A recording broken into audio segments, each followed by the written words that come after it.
Alors, eh bien, c'est la conférence de fin. Astrid. Alors Astrid, moi personnellement, je la connais je la connaissais que sur le petit écran. Donc maintenant, je suis très content de la voir en vrai. Je vais pas la présenter parce que je la connais pas très bien. Donc Astrid, je vais te laisser te présenter. Et puis ensuite, c'est à toi. Merci. Merci de m'avoir invitée. Je suis très contente d'être ici parce qu'il y a une multidisciplinarité, une multidimensionnalité qui est assez rare. Alors, pour me présenter, pour ceux qui ne me connaissent pas, mais d'abord, mon CV pratiquement complet, mais enfin, résumé, il est sur mon site web, astridsucalverger.com. J'ai été obligée de le mettre avec des lettres de recommandation parce que je me faisais casser. Donc, au lieu de me cacher comme d'habitude pour pas trop montrer ce que je fais, j'ai mis la totale. Et comme ça m'a amené assez rapidement à l'OMS parce que j'étais très intéressée, étant à Genève, étant de mère norvégienne, père suisse-allemand, né à Genève, des Nations Unies où je me disais un monde global, idéalisé, magnifique. C'est vrai. Donc j'ai très rapidement fait, parce que je suis née, ma première langue c'est l'anglais en fait, parce qu'à la maison on parlait anglais, donc c'était le milieu international et voilà, je me disais c'est génial. Alors j'ai fait très vite en fait un été à l'ONU sur des cours de communication, il y avait des gens du monde entier qui voulaient savoir comment fonctionnait l'ONU. J'avais à peine 22 ans comme ça. Et donc je me suis dit c'est génial. Et alors donc je suis retombée chaque fois à l'ONU sans être engagée en fixe à faire des mandats sur divers sujets tout le temps, mais l'OMS a toujours été l'axe. Et donc j'étais en santé mentale, à division de santé mentale, professeur Sartorius, où j'ai fait mon master de santé publique, de santé mentale. Après c'est santé publique. Et là je suis rentrée dans la recherche interculturelle et j'ai fait en fait un truc assez intéressant, c'est les différences de diagnostic entre les cultures dans la santé mentale. Et c'était très évident, c'était dans 8 pays, c'est multicentrique, et c'était très évident que les diagnostics de santé mentale sont très différents aux États-Unis, qui suivent les pharma, qui avaient déjà des diagnostics, alors qu'aux Philippines, en Afrique, c'est la famille un peu et la société qui faisait le diagnostic, comme Toby Nathan en France, qui est fascinant. Voilà. Et donc, pour le faire court, à partir de là, pris dans une étude du Fonds national de la recherche scientifique, on m'a repéré, Dr Ovaguimian, et il m'a dit vous voulez rejoindre notre équipe? J'ai dit OK. Et c'était de la gériatrie. Et depuis, j'ai pas quitté la gériatrie pendant 10 ans. Et en gériatrie, en fait, la première étude, c'est un peu ironique, c'était sur le veuvage chez les personnes âgées et l'importance de bien faire son deuil pour ne pas avoir de dépression après. Et ils font exactement le contraire aujourd'hui, puisque le rituel était un des paramètres et facteurs les plus importants. Et c'était une étude de population, où on étudie la santé de la population. Et donc, j'ai fait mon doctorat aussi sur la santé des populations. Pas la maladie, mais la santé. Donc, je suis centrée sur l'humain et sur la santé, contrairement à la médecine qui se centre sur la maladie. Et c'est pour ça que quand quelqu'un me dit « mais t'es pas un médecin », je dis « non, je suis une scientifique qui se centre sur la santé et qui a toujours fait la revue des études à tous les niveaux, autant des autopsies en gériatrie, on a analysé les bocaux de cerveau, autant que les vaccins, qui marchaient jamais d'ailleurs chez les personnes âgées, puisqu'ils ont déjà une immunité avec les anticorps, jusqu'à les études de population ou aux urgences, le tri des urgences, etc. Donc j'ai appris énormément, et on m'a mis en même temps à la direction des programmes suisses nationaux. Et là, je suis montée en flèche, directrice adjointe. Quand on n'est pas menaçante, on est tout de suite postée tout en haut. Et après, c'est la guerre.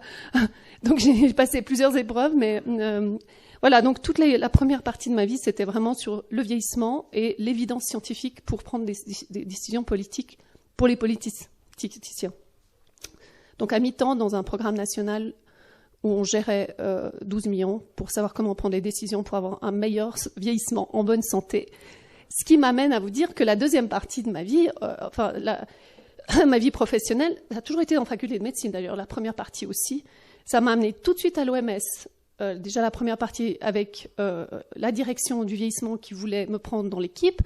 Et donc j'ai tout de suite collaboré avec l'OMS en voyant qu'il y avait une volonté de faire le vieillissement actif et en santé, mais qu'il y avait une contre-offensive qui voulait surtout pas donner de budget pour étudier cette histoire, la santé et le vieillissement actif en santé. Et donc, la deuxième partie, c'était à l'Institut de médecine sociale et préventive, qui est devenu l'Institut de santé globale dirigé par Flao, qui est un biomathématicien et qui vaccine tout le monde maintenant, de France. Et donc, le deuxième parcours, j'étais face à une corruption incroyable, vraiment. Et j'étais dans le département de master de santé publique et j'enseignais aux étudiants le vieillissement actif en santé, le vieillissement réussi, la longévité, et puis le système de santé, etc. Donc, en fait, en médecine, ce qui manque beaucoup, c'est une analyse critique des systèmes et de l'analyse critique en dehors de la médecine. Il y a autre chose, il y a une autre médecine, il y a une autre santé, il y a d'autres facteurs qui créent la maladie ou pas. Et donc, très vite, j'ai vu qu'il y avait des limites dans l'enseignement des facs de médecine et la difficulté d'être promu. Voilà, donc j'ai fait donc un doctorat qui est plutôt de l'épidémiologie de la population, santé subjective versus santé objective, d'où l'importance de la subjectivité. On va y revenir. Et puis après, j'ai fait un privat docent parce qu'on voulait pas me nommer prof. Alors on me disait encore un, vous avez pas encore de diplôme, alors privat docent de médecine qui est l'équivalent de prof, voilà. Mais les femmes, c'est 15% de femmes profs, donc c'est pas possible. Et puis, du coup, quand le Covid est arrivé un peu avant, j'ai compris que là, il allait y avoir une cassure. Et donc, très vite, on m'a enlevé tous les cours. Dès que j'ai passé avec Barneras à Hold Up, c'était fini. Vraiment. Mais ce qui m'a surtout aidé, c'est marrant comme la vie vous amène vers votre parcours et pourquoi vous avez eu des épreuves. Le fait d'avoir eu un parcours aussi compliqué, en fait, m'amène aujourd'hui une expertise dans l'analyse méthodologique de comment on met ensemble des sciences pour trouver, une évidence qui est la plus conforme au réel. Ce qui est pratiquement pas possible, mais on essaye. Et puis l'autre chose, c'est que j'ai travaillé avec l'OMS pendant 3 ans sur la préparation des pandémies, puisque personne parlait anglais à la fac de médecine. Astrid, t'y vas. Et en fait, c'était génial parce qu'on a mis sur pied un cours avec l'OMS de Lyon et avec l'Institut Mérieux et l'OMS sur comment on fait un plan de préparation aux pandémies, comment on déclenche une épidémie d'abord, après une pandémie, quels critères de décision on doit suivre, l'annexe du règlement sanitaire international, que c'est une loi que tous les pays ont mis sur pied, ont signé, non, adopté, même pas signé, adopté par la constitution de l'OMS. C'est un raccourci qui est utilisé aujourd'hui pour faire une dictature globale qui, en 2024, bouclera toutes les constitutions pour être sous le joug de la constitution de l'OMS. Article 19 à l'article 22. Ah ben, ouais, parce qu'ils y vont, en fait, même si on dit non, d'abord les gouvernements qui sont des États membres n'obéissent absolument pas à la démocratie comme on l'entend, et donc ils n'écoutent pas les pays, le peuple, et ils sont en fait des gouvernements qui font partie de la corporation de l'ONU. Pour moi, maintenant, c'est une évidence. Les gouvernements ne sont plus des gouvernements. La tête des gouvernements ont signé probablement un contrat que tout ce qui est état d'urgence sanitaire est dirigé par l'OMS et l'ONU. Et qu'ils n'ont rien à dire. C'est-à-dire, ils obéissent, renoncer, ouais. Et je suis expert au Canada et au Québec pour attaquer le Québec sur une loi d'urgence qui est injustifiée de A à Z. Il n'y a aucune raison de mettre à terre les avions et les gens après 1 mois d'un virus soi-disant qui s'est déclenché à Wuhan et qui aurait fait le tour de la Terre en 1 mois. C'est dingue. Alors que le SARS-CoV-1, je vous rappelle, puis j'ai un article que j'ai fait là. Ben, j'ai fait une présentation, mais je vais pas la suivre comme d'habitude. J'aime pas trop. Voilà. Cet article, je l'ai écrit en mai 2020. Et je me posais des questions parce que le règlement sanitaire international, International Health Regulation, me posait des incertitudes du Covid-19. Pourquoi ? Parce que le SARS-CoV-1, qui est un coronavirus, quand vous faites l'analyse de qu'est-ce que c'est un virus qui... Bon, maintenant, le mot virus, il me donne des boutons. Le virus mute très, très vite. Le coronavirus, c'est un des plus mutants et le moins létal et le moins pathologique de tous les virus. Ce qu'il a comme caractéristique, c'est qu'il mute tout le temps. Donc, on n'arrive jamais à l'attraper. Et on appelait ça, dans le diagnostic des épidémies, moving target. comme la grippe. En fait, ça bouge tellement que vous n'arrivez pas à faire un vaccin en temps tellement il bouge vite. Et donc, en 20 ans, depuis le SARS-CoV-1, qui était en 2003-2004, jusqu'à 2020, on n'a jamais réussi à développer un vaccin expérimental validé parce qu'il bouge tout le temps. Et donc, on a fait, ils ont essayé de faire le MAERS, là, dans le Moyen-Orient. Ils ont essayé de faire des petites alertes, puis ça marche jamais, puisqu'il mute tout le temps. Donc, quand il est arrivé, ah oui, encore le pire, c'est que quand vous analysez, quand ils ont bouclé, ils n'ont jamais déclaré une pandémie avec SARS-CoV-1. Et quand vous analysez, ça a touché 26 pays en 8 mois. En 8 mois, 26 pays. Alors, comment ça se fait qu'en un mois, le monde entier est bouclé? Il n'y a même pas eu d'analyse, même pas. En plus, dans le protocole, vous devez réévaluer dans chaque pays, chaque fois que, soi-disant, un agent chimique, radionucléaire ou viral ou autre chose traverse la frontière, le pays doit réévaluer. Et donc, ça fait 8 mois, 26 pays, 787 morts, 787 morts et à peu près 7000 malades. Voilà, c'est ça, c'était le bilan SARS-CoV-1, après 8 mois. Et c'était Brundtland qui était à la tête, mais ça a déclenché cette affaire, le fait qu'ils ont pu reprendre le règlement sanitaire international qui datait de 1969, et ils l'ont mis à jour. Donc maintenant, moi je comprends, voilà, et ils mettaient déjà l'implant programmé dans la tête des gens que le SARS-CoV-1, il y aura un SARS-CoV-2 parce que le SARS-CoV-1 existait déjà. Et maintenant, je me pose des questions si c'était un vrai truc ou pas.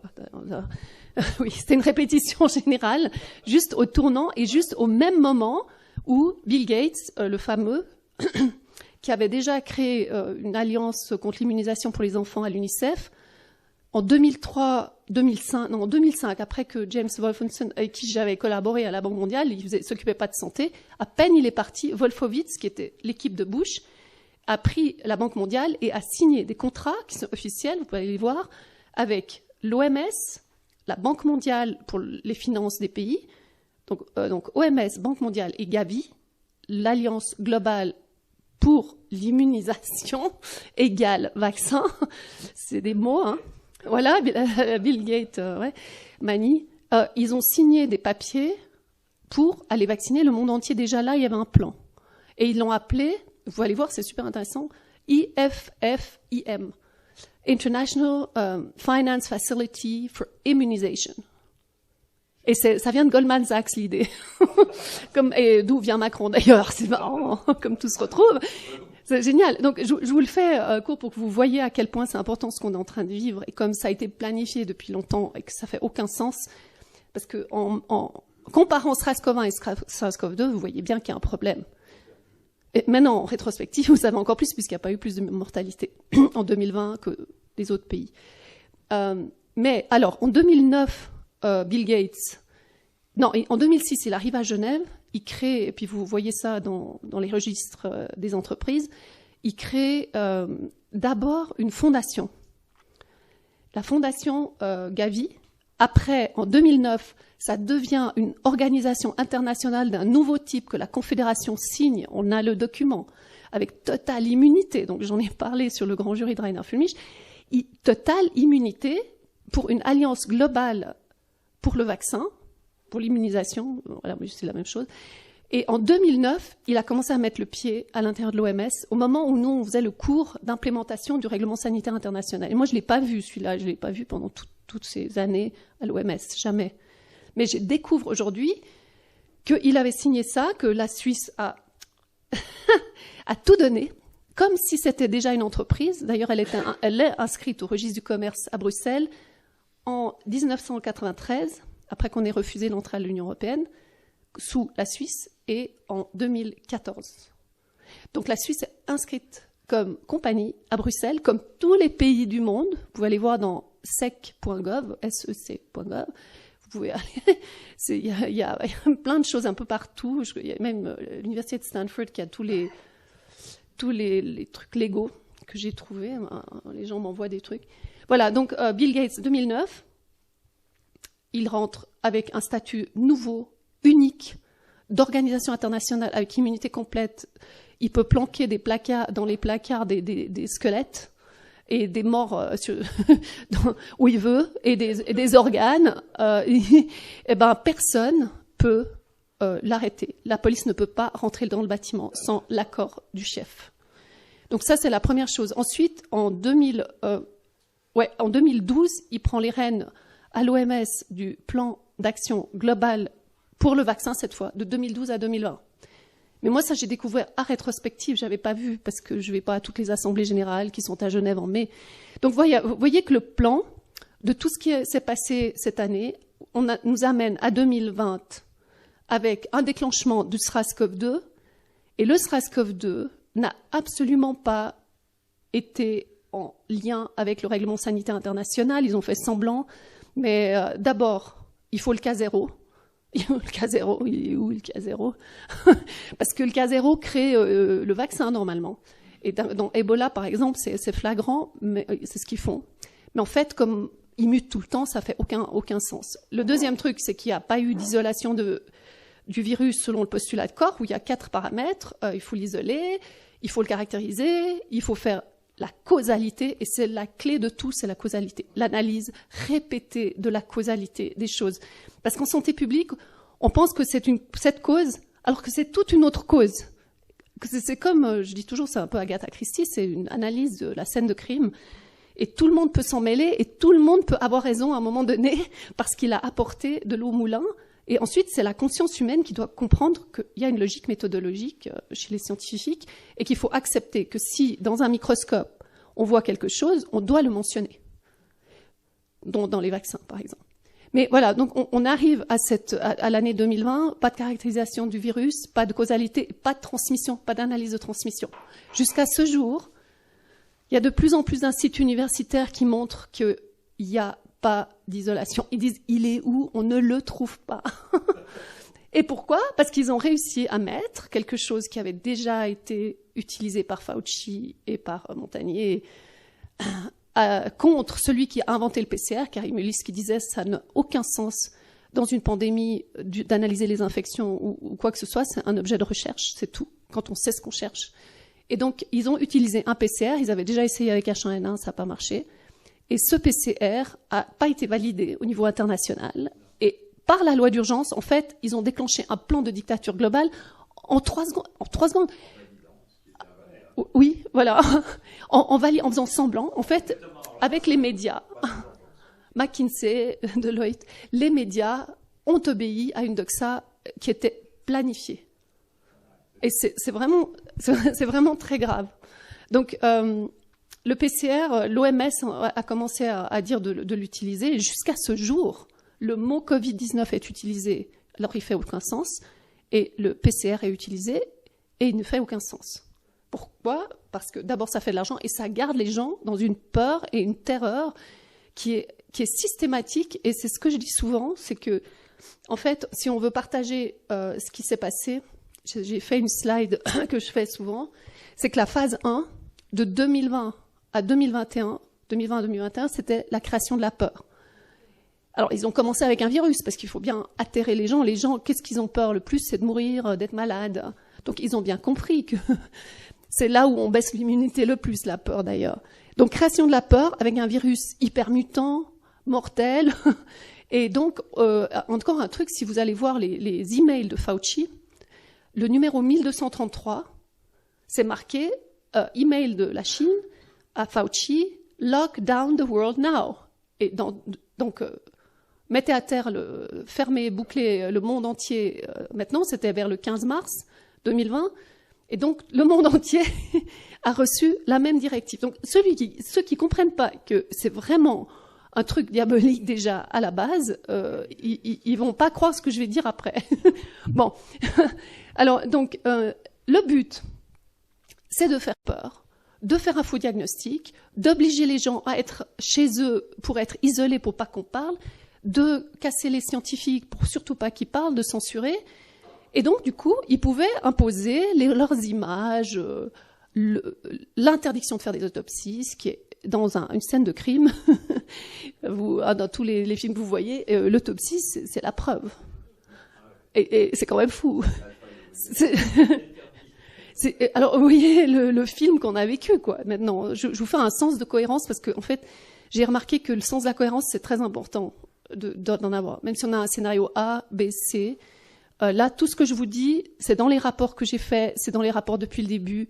Vous pouvez compter, John Ioannidis, professeur Ioannidis de Stanford University, un des top 10 épidémiologues du monde, a fait les rapports du monde entier sur la mortalité.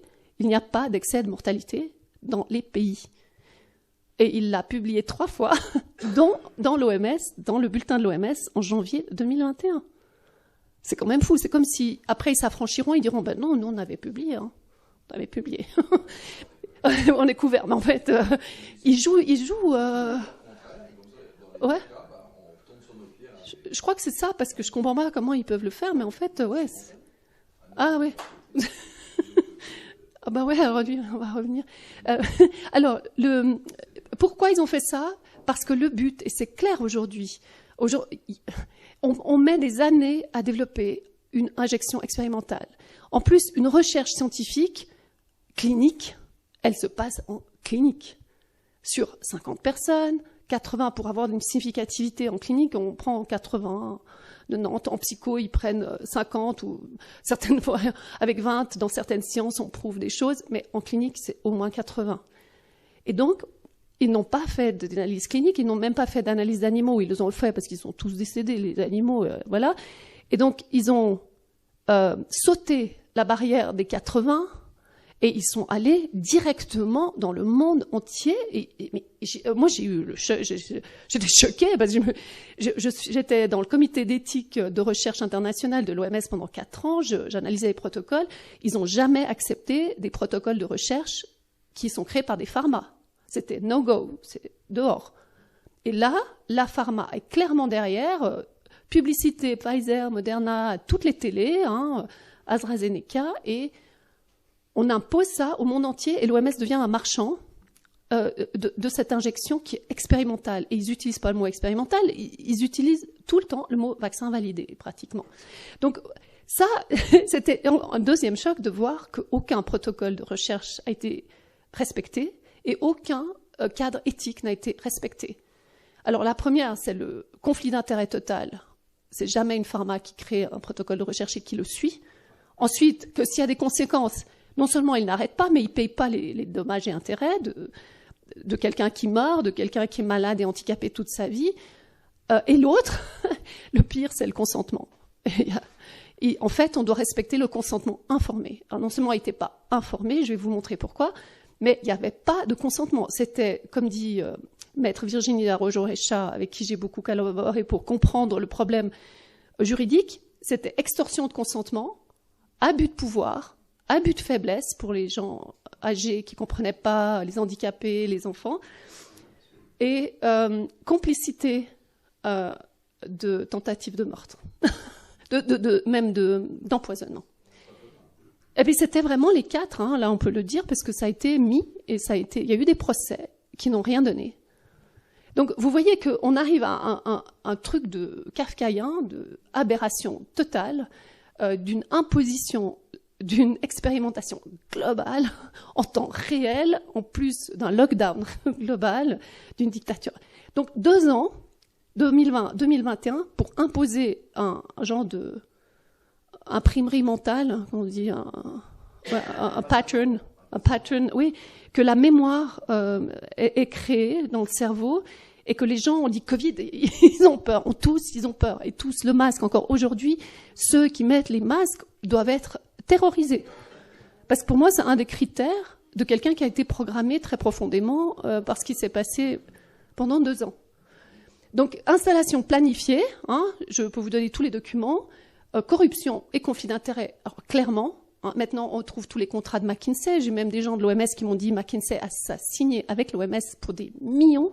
C'est McKinsey qui organise les réunions, qui organise les planifications, et tous sont forts. En plus, je crois que le fils de Fabius qui tient un truc, le fils de von Leyen l'autre, magnifique.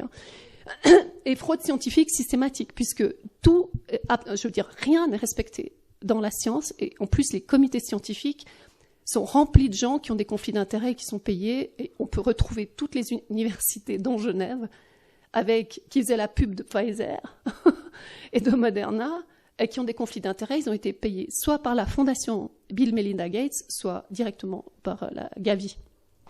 Et Gavi, en 2020, inaugure un immeuble de 10 étages donné par nos impôts, super, hein, et avec 10 étages où vous avez tout, le Global Fund, le diagnostic, vous avez toute la batterie du magasin du business, du diagnostic au traitement.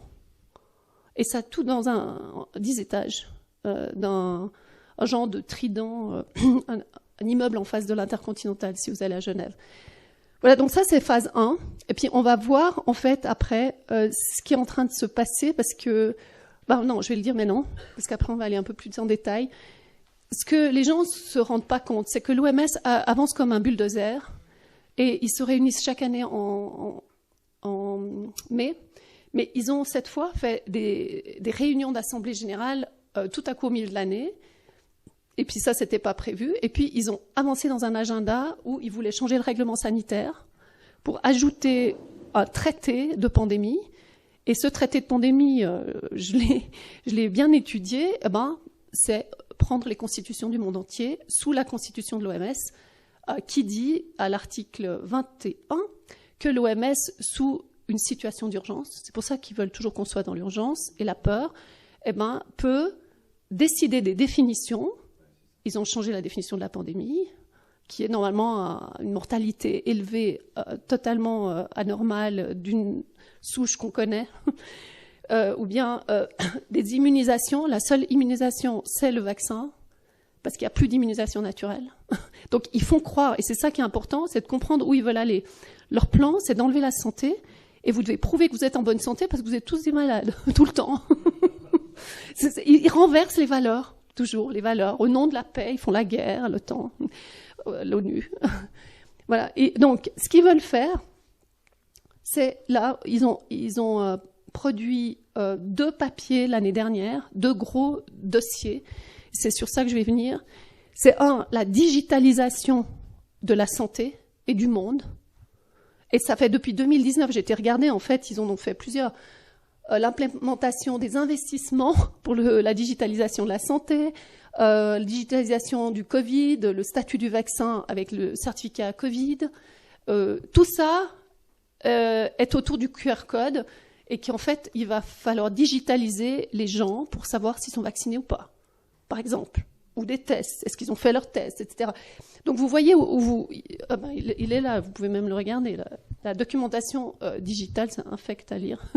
Les spécifications techniques et le guide pour implémenter la digitalisation de la santé. Alors ils ont plusieurs trucs. Alors ça c'est il faut savoir ce qu'ils veulent faire, c'est la digitalisation de la santé, mais ça veut dire système de santé, mais ça veut aussi dire l'humain, et c'est là où on en vient, c'est qu'ils ont écrit, et j'en revenais pas, ça c'est tout l'année dernière en août 2021. Le deuxième volet, c'est l'édition du génome, genome editing. Ils ont fait un papier de position, ça veut dire la revue de la littérature, comment gouverner, parce qu'enfin ils disent au gouvernement ce qu'ils doivent faire, qui n'ont pas des gouvernements, c'est des CEO, et des recommandations aux autres. Donc qu'est-ce qu'ils veulent faire avec ça? C'est qu'ils vont dans la phase 2, c'est ce qu'on vit maintenant, 2022, 2023, 2024, contrôle total, c'est ce qu'ils veulent. Ils veulent, par la digitalisation, savoir où tout le monde est. Avec le PCR, ils ont déjà bien mis l'identité avec l'hydrogel.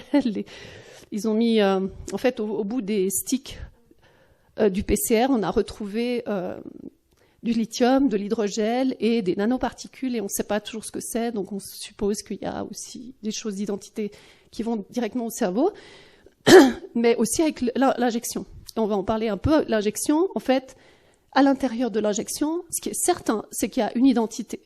Et ceux qui ont eu cette injection, à l'intérieur d'eux-mêmes, ils ont une identité. On a fait plein de tests. C'est à l'intérieur de la personne et ça ne sort pas, à moins que vous preniez du glutathion, du zinc et vous détoxifiez le sang.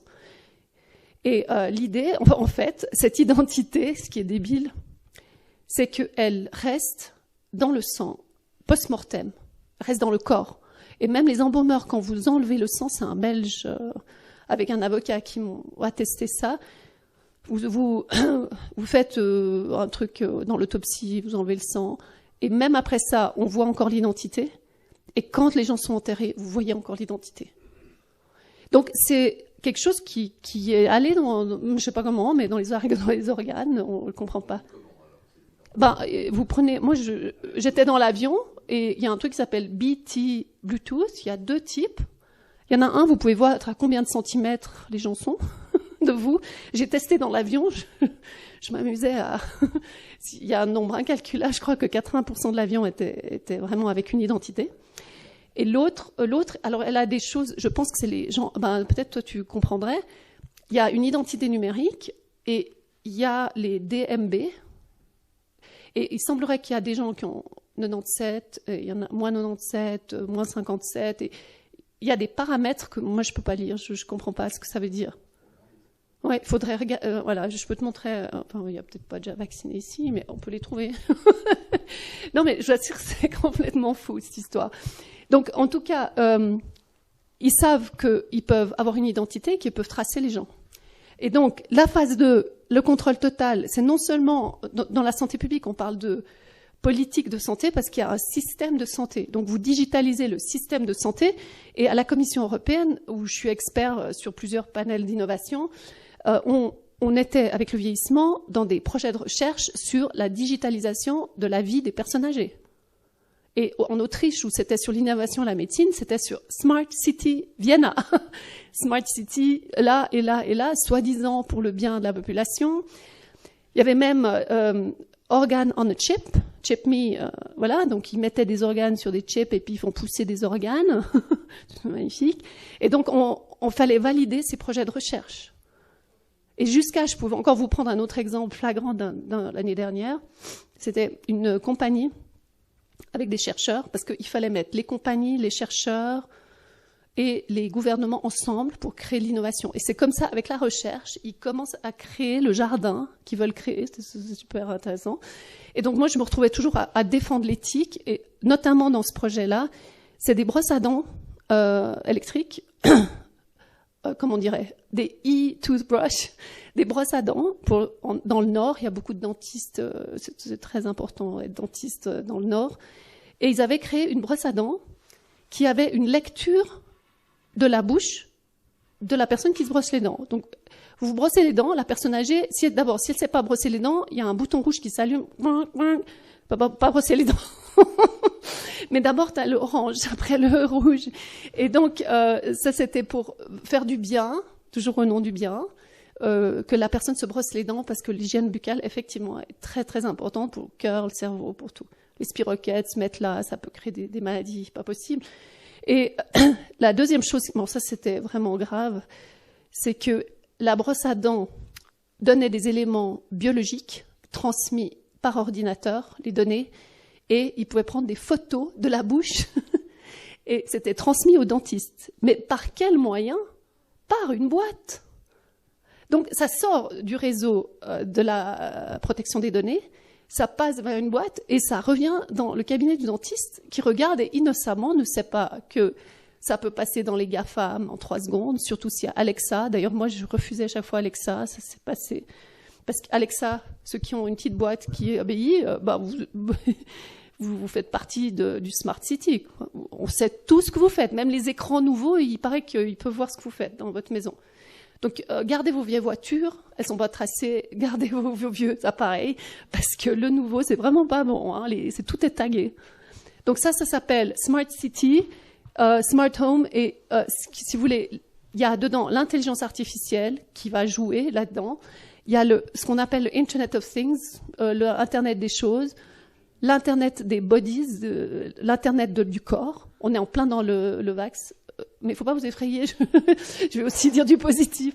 Et puis blockchain, ça veut dire qu'une fois qu'ils ont tout mis la grille en marche de l'information numérique, ils savent où sont les petits soldats et ils peuvent leur envoyer des codes, des informations et décider de leur destin. C'est un peu comme le jeu des petits trains, quoi. Et c'est vraiment très grave. Et c'est déjà là, hein. Toutes les villes sont les plus en danger parce que les villes sont celles où il y a toutes les caméras de surveillance, 5G à chaque kilomètre, et des fils électriques qui traversent les routes, des nouveaux, et des lampes qui ont été changées, etc. On y reviendra peut-être. Mais voilà, on est dans le contrôle total qui est en train de se mettre en place. Ils ont un peu de peine, hein, quand même, parce qu'on n'est quand même pas si contrôlable, surtout les non-vaccinés, on n'est pas du tout identifiable. Enfin, en infrarouge, on va trouver des choses. Et puis, leur idée, c'est le transhumanisme biotech via l'édition du génome. Alors là, je voulais vous montrer un truc. Alors, le génome. Moi, en fait, c'est pas nouveau que je parle du génome. Parce que dans mon travail, je vais d'abord vous dire ça. Dans mon travail, en fait, dans le vieillissement et la longévité, un des buts, c'est de faire tout ce qu'on peut pour augmenter sa santé. Donc ça a toujours été, j'ai 12 livres et les 3 derniers, c'était surtout les 2 derniers, un en anglais pour l'Académie médicale des sciences et la Confédération, c'était un mandat sur la médecine anti-âge. Et c'était génial. J'ai découvert tout le monde de la régénération, des cellules souches jusqu'à l'activation des muscles, à quel point on peut augmenter son métabolisme, hein. Jacques, tu en es vivant. C'est qu'on peut vivre jusqu'au bout en bonne santé. En bonne santé, sexy, et le cerveau se régénère jusqu'au bout de la vie. Mais on a essayé de dire que le vieillissement, c'est le déclin. Mais pas du tout. En fait, c'est le business qui les intéressait.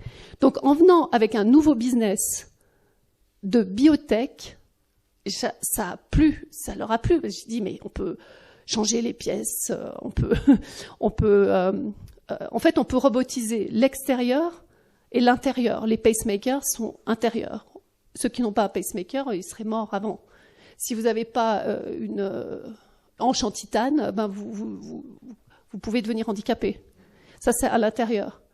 Après, à l'extérieur, c'est les sens, en fait, l'audition. Il y a des gens qui peuvent, grâce aux oreillettes, ils peuvent continuer à vivre en société. Il y a les dents, il y a les yeux bioniques qui existent. C'est l'armée qui est toujours la plus avancée, d'ailleurs, dans ces trucs.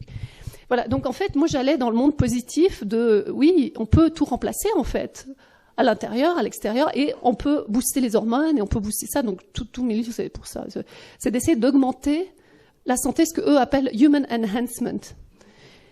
Mais là où ça devient intéressant, c'est que j'ai découvert que l'épigénétique, et ça a vraiment embêté les généticiens de la faculté de médecine, parce que pendant que j'ai fait mon privat de sang, là, je leur ai montré ça. Attendez.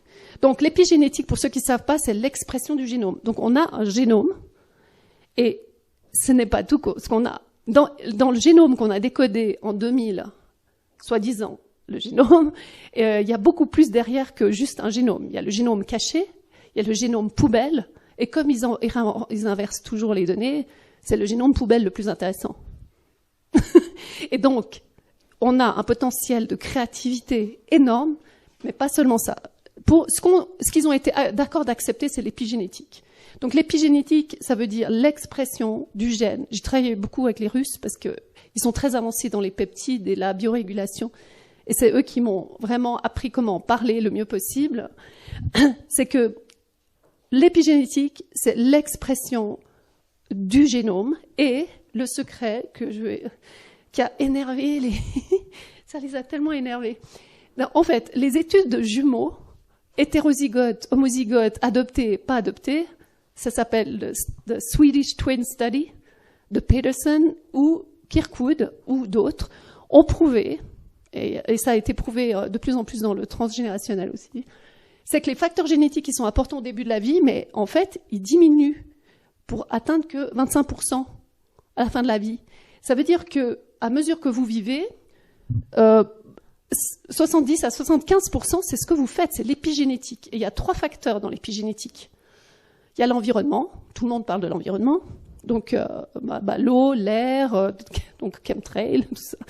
Ils savent bien, hein. Donc il y a l'environnement, ensuite il y a les styles de vie, deuxième facteur, c'est ce que vous mangez, c'est ce que vous faites, l'activité physique, ce que vous écoutez comme musique, enfin le style de vie. Et le premier, qui est le troisième mais qui est le premier, c'est la subjectivité. Et c'est ce que vous pensez, vos émotions, ce que vous créez, etc., etc. Donc on en a parlé avec l'eau et avec tout ça, c'est que vous informez votre eau à l'intérieur de vous-même. Jacques, d'ailleurs on en a parlé, il est tout à fait, tout ce qu'il a écrit, c'est pour informer depuis l'intérieur. Je de toute façon donnerai la parole après. Donc quand vous montrez ça à des généticiens, ils disent c'est pas possible. C'est pas possible, parce qu'il y a tout leur marché qui s'écroule. Et donc, ils sont obligés d'accepter que le génome, c'est un livre, mais après, vous ouvrez les pages et vous allumez ou vous éteignez certaines lettres, certaines choses, et vous êtes, vous, maître de votre santé en majorité à 70%. Donc, tous les jours, on fait de l'épigénétique, ce qu'on mange aujourd'hui, l'ambiance qu'on a, tout ça. Et ce qu'ils ont fait avec cette pseudo-pandémie, c'est qu'ils ont tout fait pour enlever notre facteur épigénétique de santé. C'est-à-dire isoler les gens, les rendre dépressifs, la peur. Donc, ils ont voulu éteindre la capacité du génome. Et pour ceux qui connaissent la radiesthésie et un peu spirituelle, j'ai d'ailleurs même amené les fioles de Vax à des radiesthésistes français très avancés qui ont mesuré les bovis, etc. Ils étaient affolés. Ils ont dit, ils veulent éteindre l'âme. Ils veulent éteindre l'humain. Et ça me fait tellement sens avec tout ce qui se passe que je suis obligée de vous le dire, c'est vraiment... Et là, avec l'épigénétique, tous les facteurs pour créer la santé, ils les ont enlevés. Jusqu'à tuer la vie animale même, la nature, l'agriculture, le vivant. C'est une guerre sur le vivant et sur le génome humain. Et donc là, c'est tous les facteurs génétiques. Puis si vous voulez, c'est les paradoxes que j'écrivais toujours. En fait, quand vous, par exemple, si vous voulez créer du muscle ou créer des neurones, vous devez faire les choses différemment. Ou vous devez activer le muscle pour créer du muscle. Vous pouvez aussi imaginer que vous faites du sport et que vous créez du muscle et à 30% votre muscle grandit. Et ouais. Donc ça, c'est assez génial parce que ça, c'est probablement le génome caché. Voilà, donc ça, c'est important. Puis je montre toujours des images de... Vous voyez, là, je dis, si c'est inactif, il faut réactiver. Si c'est inflammé, l'inflammation, c'est positif. Hein, parce que ça montre qu'il y a une réaction, puis ça guérit. Mais après, il faut que ça se désenflamme. Il ne faut pas que ça devienne chronique. Nutrition, activité physique, c'est un antidépresseur. L'activité physique, on le sait, ça assortit les neurones. Puis tout ça, là, si le métabolisme... Je suis pour mesurer, détecter et compléter. En principe, ça, c'est plus scientifique. Mais toujours est-il que la prévention est efficace, on n'a jamais voulu la financer, et que tout ce que vous faites peut renverser les situations, et on essaye de rendre les gens désespérés. Que c'est une pandémie éternelle, il y a toujours un virus gros qui va vous tomber sur la figure, qui n'existe pas. Non, mais c'est quand même fou, hein.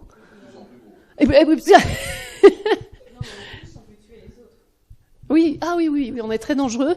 Et donc, ça fait une scission dans la société. Et les gens, c'est tellement gros qu'ils veulent pas croire. C'est tellement énorme. Et nous, on veut les aider. Et là, ça commence à changer quand même.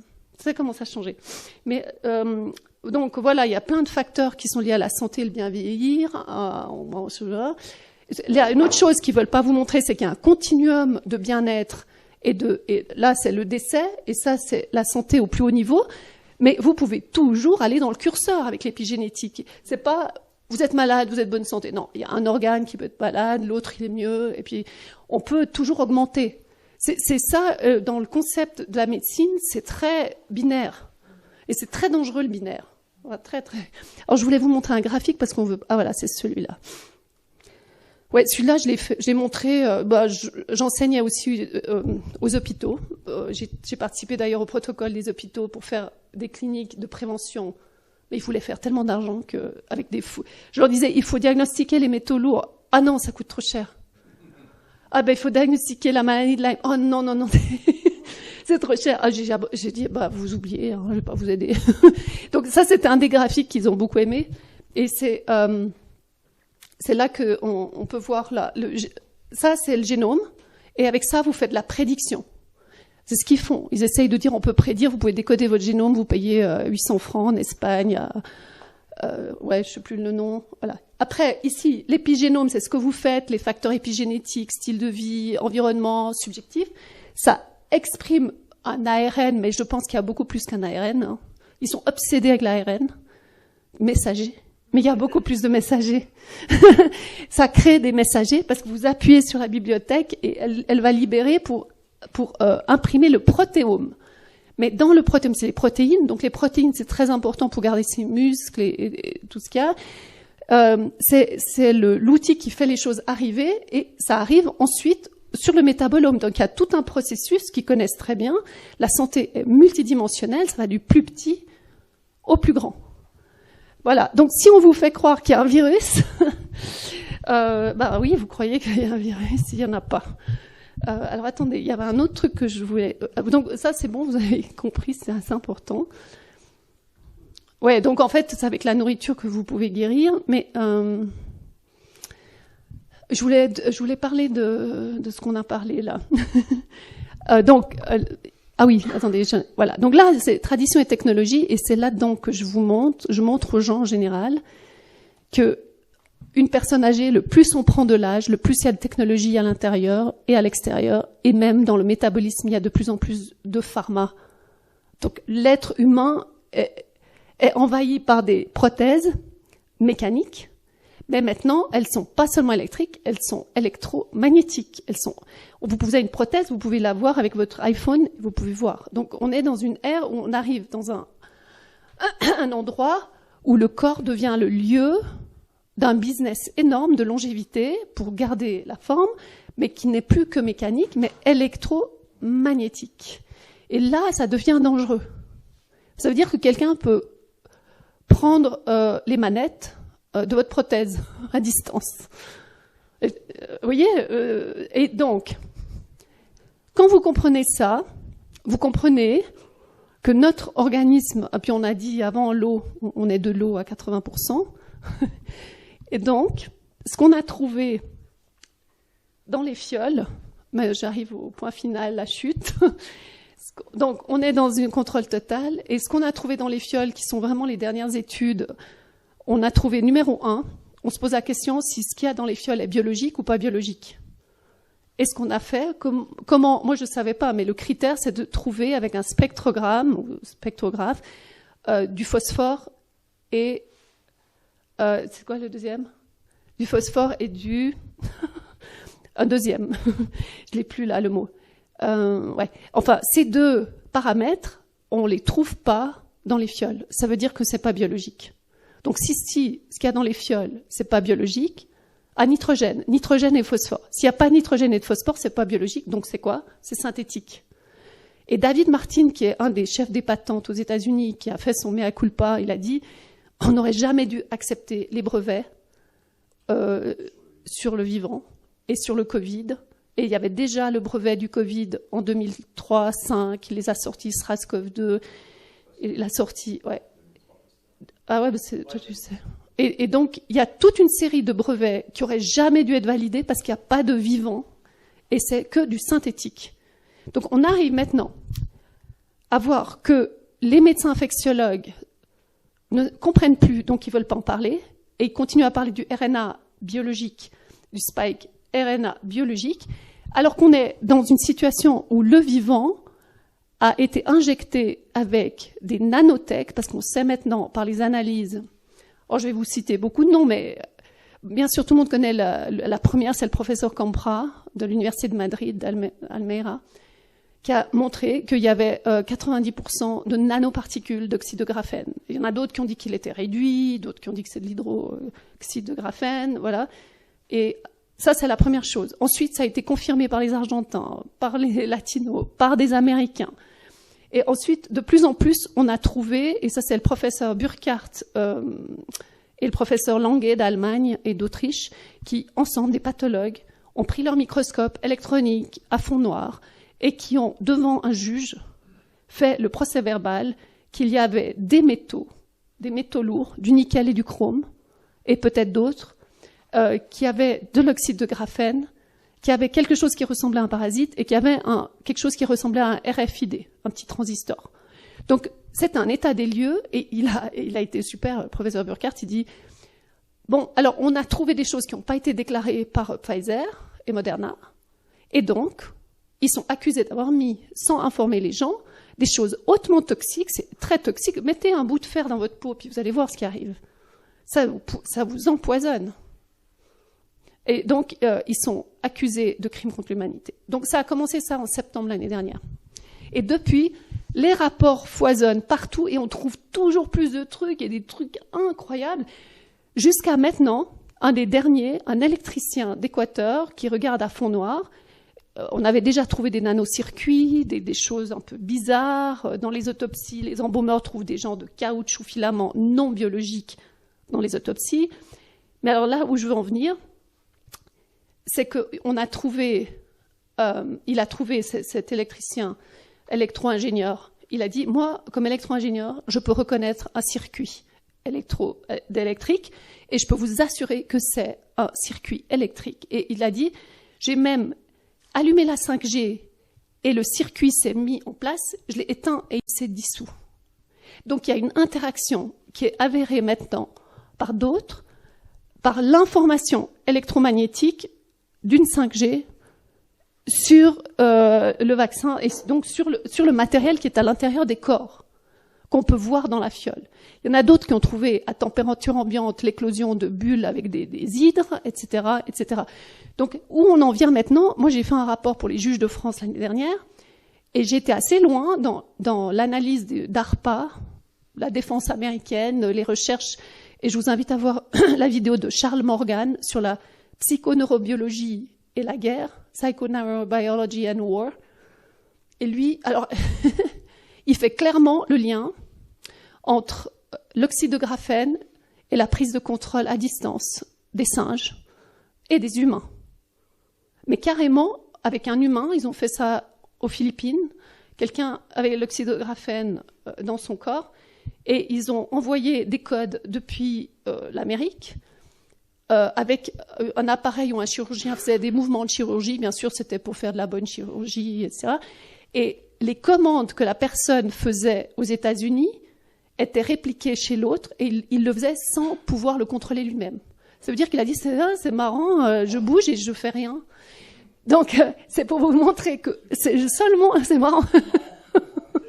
c'est juste au niveau, ouais, non, il faut le prendre léger, parce que franchement. Non, alors ça, c'est autre chose. Ça, c'est des morts soudaines. Et oui, c'est lié, c'est-à-dire qu'on dit que les radiations qui touchent l'oxyde de graphène peuvent envoyer des impulsions de radiation aiguës. Et on suspecte quand même qu'ils ont organisé ça d'une certaine façon avec peut-être leur identité, peut-être on n'arrive pas encore à corréler tout, mais ce qu'on est sûr, c'est qu'il y a une corrélation. Enfin, sûr. On sait qu'il y a une corrélation parce que dans l'autopsie, il n'y a pas de sang, c'est pas du sang, il y a des filaments. Et on pense que c'est l'oxyde de graphène qui s'est réduit en nanocircuits. Et ça, c'est sous investigation en ce moment. Mais c'est assez grave parce que, en fait, si on peut contrôler à distance, on peut prendre les manettes des personnes. Et alors là où je suis pas expert parce que j'ai pas encore vu des choses dont je peux parler, mais je peux déjà le dire, c'est que ça peut traverser la barrière hémato-encéphalique et ça peut influencer la glande pinéale et le cerveau au point où ça annihile les gens. Donc on le sait qu'avec le fluoride, on peut annihiler les gens, ils en ont mis partout. Mais ce qui est intéressant, c'est de voir à quel point les personnes vont réagir au niveau fonctionnel, musculo-squelettal, comme dans cette expérience, ou est-ce qu'on arrive à les informer avec des dépressions, avec pousser les gens à la violence. Et je pense que oui, parce que ce qui est en train d'arriver, c'est que, par exemple, les manifestants, la police en Australie, elle a des grands panneaux et elle envoie des ondes qui paralysent et font mal à la tête aux gens. Donc c'est une arme. C'est-à-dire ils ont déjà les outils dans les manifestations. Alors s'ils ont dans les manifestations, ils ont un plan qui est beaucoup plus grand. Et moi, c'est là où je suis très inquiète parce que on se rend pas compte en fait de ce qui est en train d'arriver là. Ça, c'est l'évolution de la technologie par l'inventaire d'Intel. Je le montrais toujours pour montrer aux gens à quel point on est largué quand ça vient avec la technologie. Parce que avant, c'est l'évolution de Intel et c'est exponentiel. Chaque 10 ans, l'évolution technologique double, triple. Enfin, c'est énorme.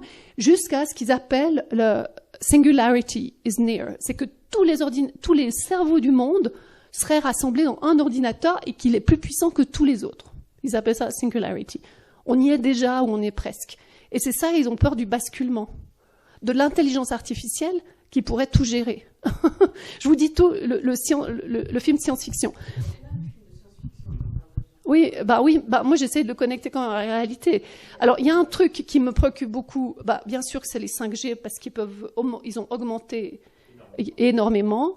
Il y a des experts comme Mark Steele, Stone, il y en a d'autres, qui ont mis une alerte sur les lampes qui ont été changées partout dans le monde. Vous regardez, même où j'étais à Saint-Pétersbourg, partout, il y a les mêmes LED.